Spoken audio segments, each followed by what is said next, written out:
Hello hi friends, आपका AMR live class ITI channel पे आप सभी फ्रेंड्स का स्वागत है। आज हम स्टार्ट करेंगे अपना लेक्चर नंबर 45।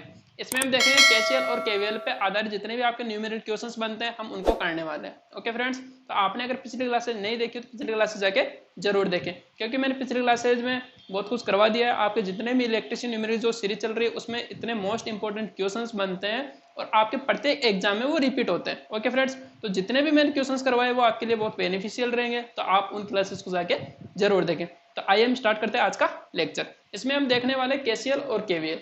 केसीएल आप समझ गए तो फ्रेंड्स आपके लिए केवीएल कुछ भी नहीं है, केवीएल को आप आसानी से कर पाओगे।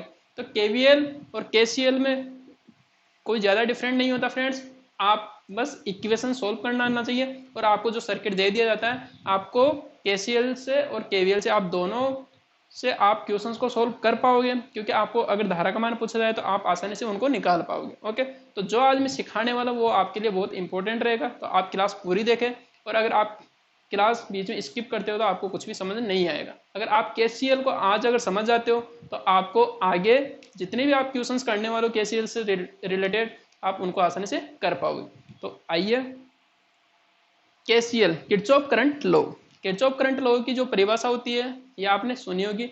मैं किसी नोड पर आने वाली धाराओं का योग तथा उस नोड से बाहर जाने वाली धाराओं का बीजगणितीय योग क्या होता है? शून्य होता है। ये आपने सुना है और पढ़ा भी है। ओके, तो अब मैं इनसे ज़्यादा एक्सप्लेन, इनसे जितने भी आपको क्वेश्चंस बनेंगे वो यहीं पे सीमित नहीं होते फ्रेंड्स, क्योंकि ये परिभाषा आपको किसी नोड पर आने वाली धाराओं का बीजगणितीय योग तथा नोड से बाहर जाने वाली बीजगणित धाराओं का बीजगणितीय योग होता है, वो क्या होता है? बराबर होता है। ओके, तो सिग्मा सिग्मा आई बराबर क्या होता है? 0 होता है। ओके फ्रेंड्स, तो अब हम देखेंगे ये केसीएल किरचॉफ करंट लॉ, इसका सिद्धांत क्या है, ये किस सिद्धांत पर कार्य करता है? ये आवेश संरक्षण के सिद्धांत पर कार्य करता है। आवेश संरक्षण के सिद्धांत पर क्या करता है? ये कार्य करता है।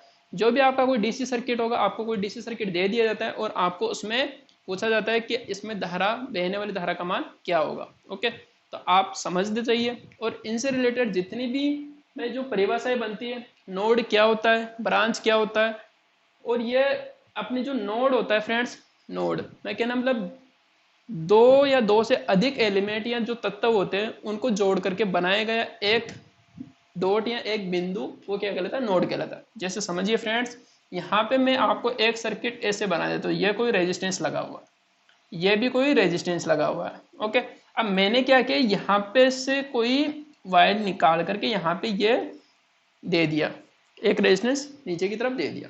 अब आप इससे क्या समझते हो कि ये क्या रहेगा? आपका नोड रहेगा, क्योंकि नोड होता है, जो नोड बनता है इसमें अगर आप नोड और ब्रांच को अगर समझ लेते हो फ्रेंड्स, तो नोड और ब्रांच को समझने के बाद में आपके यहीं से क्वेश्चंस सॉल्व होना स्टार्ट होते हैं फ्रेंड्स। तो आप बने रहे अपने AMR live class IT channel के साथ, आपके लिए बहुत कुछ करने के लिए मैं बहुत कुछ कर भी रहा है और बहुत कुछ करने के लिए तैयार भी है। ओके, तो आप अपने चैनल से जुड़े और अपने AMR live class IT channel को अपने दोस्तों के साथ शेयर जरूर करें।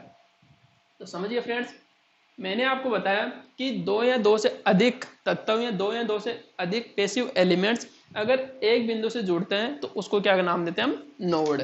इसको क्या नाम देंगे फ्रेंड्स? हम नोड, या क्या रहेगा? अपना नोड रहेगा। और हम केसीएल इक्वेशन हम कैसे फाइंड आउट करते हैं हम वो भी देखने वाले। अब आपने यहाँ पे नोड समझ लिया। अब आपको पता है, जैसे मान लीजिए यहाँ पे आपने एक नोड से यहाँ से लेकर के आपने ये बना दिया।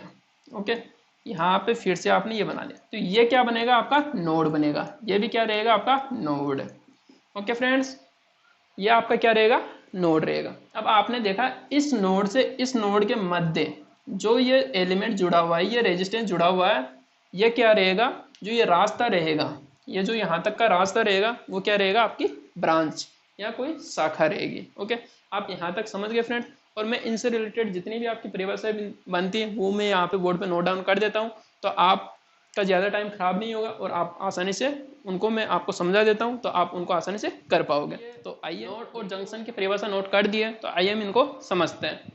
नोड, नोड का मतलब क्या होगा? जहां दो या दो से अधिक तत्व जुड़ते हो वो बिंदु क्या कहलाता? नोड कहलाता। कहने का मतलब फ्रेंड्स, आप यहाँ पे देखिए, जैसे यहाँ पे कोई बैटरी लगी हुई है, यहाँ पे कोई बैटरी लगी हुई है और इसके साथ में क्या लगा हुआ है? एक रेजिस्टेंस लगा हुआ है।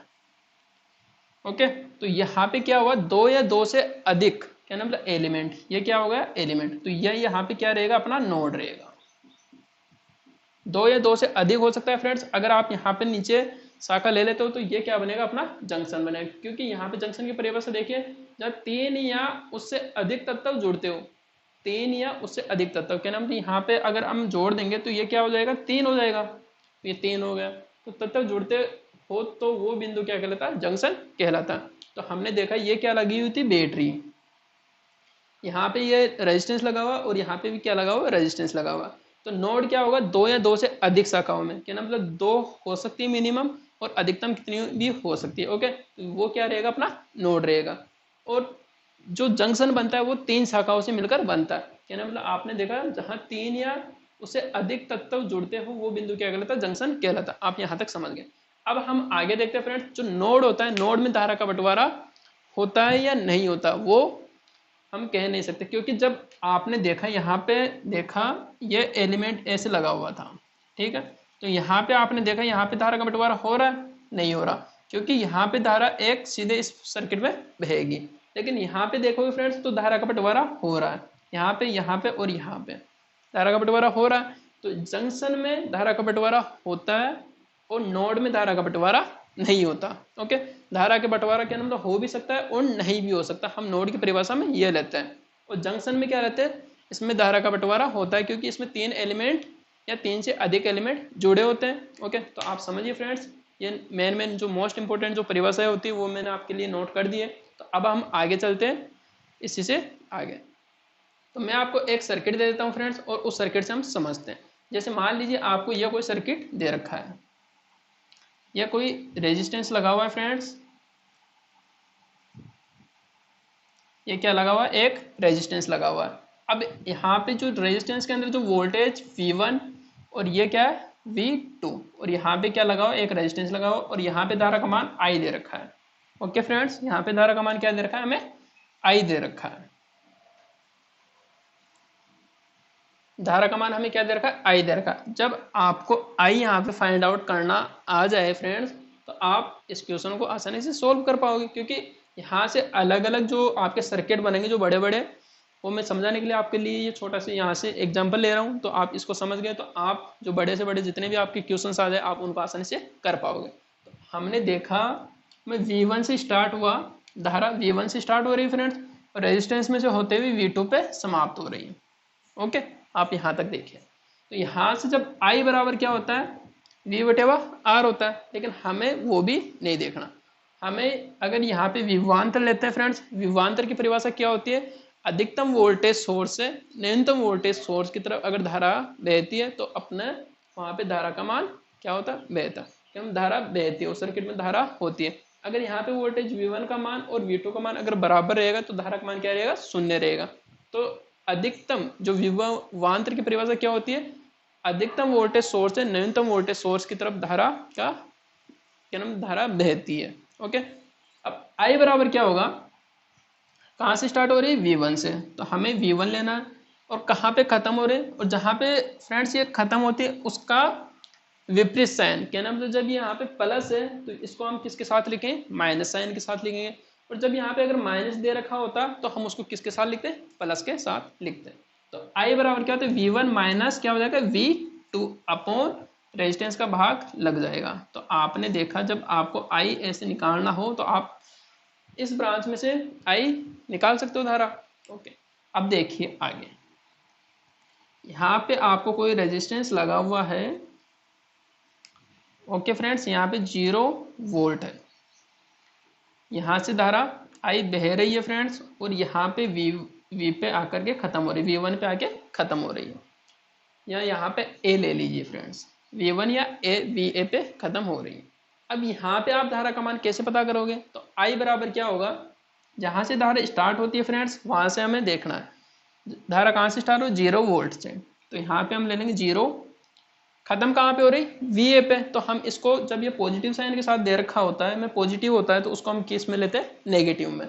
आप यहाँ पे समझ गए फ्रेंड्स, तो आप पूरे क्वेश्चंस आसानी से सोल्व कर पाओगे। तो थोड़ा ध्यान दे, जो मैं आपको जो भी वर्ड्स बोल रहा हूँ, जो भी आपको परिभाषाएं समझाने की कोशिश कर रहा हूँ, आप इनको समझिए। ओके, तो मैंने बोला कि 0 से स्टार्ट हुआ, पॉजिटिव से स्टार्ट हुआ और ये पॉजिटिव पे ही खत्म हो रहा, तो जहाँ पे ये धारा क्या मैं यहाँ पे खत्म होगी, क्या ना मतलब धारा यहाँ से स्टार्ट होगी यहाँ पे समाप्त होगी, तो यहाँ पे जो साइन आएगा वो उसका नेगेटिव या पॉजिटिव साइन आता है। कहने का मतलब अगर यहाँ पे अगर पॉजिटिव में वी ए क्या दे रखा है, हमें प्लस में दे रखा है, तो यहाँ पे क्या लिखेंगे, उसको माइनस वी ए लिखते हैं। ओके, तो हमें धारा और ये रेजिस्टेंस का मान आई जाएगा, तो आर आपने देखा आई बराबर क्या, तो 0 माइनस वी अपॉन आर हो गया। ओके, अब हम आगे देखते हैं।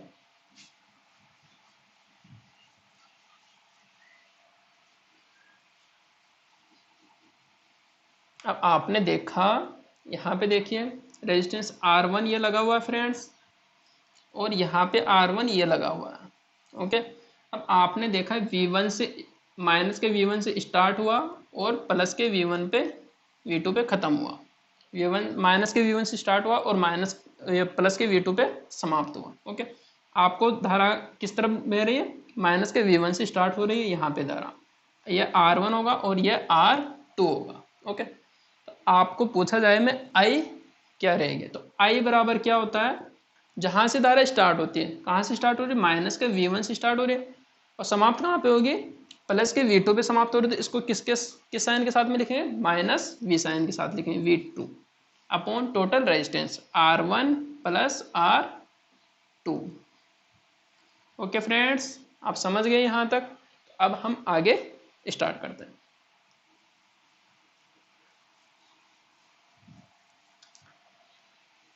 यहाँ पे देखिए फ्रेंड्स, अगर आपको यह रेजिस्टेंस लगा हुआ है, यह रेजिस्टेंस लगा हुआ है और यहाँ पे 0 रेफरेंस दे रखा है, 0 वोल्ट रेफरेंस दे रखा है। ओके, और यहाँ पे आपको VA दे रखा है। ओके, यहाँ पे माइनस, और यहाँ से आप धारा को स्टार्ट कर रहे हो I, तो I बराबर आपको पूछा जाए तो I बराबर क्या होगा, ये R1 मान लीजिए और ये R2 हो गया। स्टार्ट कहाँ से हो रहे, 0 वोल्ट से, तो हम यहाँ पे करेंगे 0, खत्म कहाँ पे हो रहे, माइनस के VA पे, तो माइनस जो साइन दे रखा है इसको हम किस में लेंगे, प्लस में, तो plus VA upon total resistance R1 plus R2।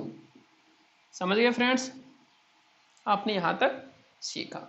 अब मान लीजिए जैसे आपको ये रेजिस्टेंस दे रखा है, ये रेजिस्टेंस दे रखा है, आपने देखा यहाँ पे 10 वोल्ट दे रखा है और यहाँ पे 8 वोल्ट दे रखा है। ओके, और यहाँ पे रेजिस्टेंस का मान कितना दे रखा है आपको, 2 ओम का रेजिस्टेंस दे रखा है और आपको धारा का मान पता करना है। तो यहाँ पे धारा का मान कैसे निकालोगे फ्रेंड्स, देखिए स्टार्ट कहाँ से हो रही है, 10 से, खत्म कहाँ पे हो रही है, 8 वोल्ट पे, तो हम I बराबर क्या लेंगे, 10 माइनस, क्योंकि प्लस में दे रखा है तो हम इसको वेपरी साइन के साथ में लिखते हैं, तो यहाँ पे क्या आएगा, माइनस, तो 8 अपॉन रेजिस्टेंस का मान कितना आएगा, 2, 10 में से 8 गया तो कितना आ गया, 2 अपॉन 2, 2 का भाग जब हम इसमें देंगे तो कितना आएगा, अपना 1 एम्पियर धारा बहेगी। ओके मेरे साथियों, आप समझ गए। यहाँ पे ये जो जितने भी हम क्वेश्चंस कर रहे हैं ये आपके लिए बहुत इंपॉर्टेंट रहते हैं, आपके एग्जाम्स में सीधे यहाँ पे डायरेक्ट पूछे जा सकते हैं। ओके, तो हम आगे चलते हैं।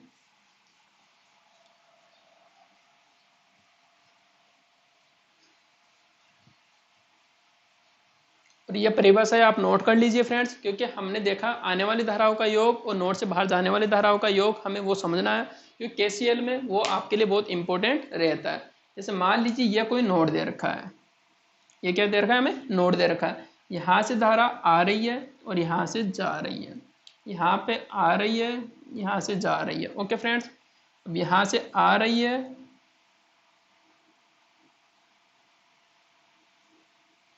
यहाँ से आ रही है और यहाँ से जा रही है।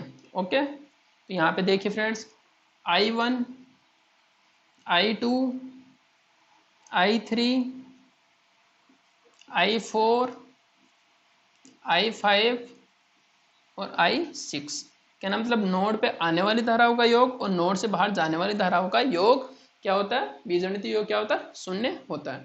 तो हमने देखा आने वाली धाराओं का योग हम देखते हैं, I1, I2, I3, I4 हमें दे रखा है। अब नोड की तरफ आने वाली धाराओं का योग कैसे फाइंड आउट करेंगे, हमें जो ये सिंबल दे रखा होता है, साइन से हम पता करते हैं कि नोड की तरफ आने वाली, नोड से बाहर जाने वाली। तो यहाँ पे देखिए फ्रेंड्स आने वाली कौन कौन सी, I1 आने वाली है, तो यहाँ पे देखिए I1 आने वाली है, प्लस करेंगे I2, देखिए I2 नोड से बाहर जाने वाली है, तो हमें इसको नहीं लेना।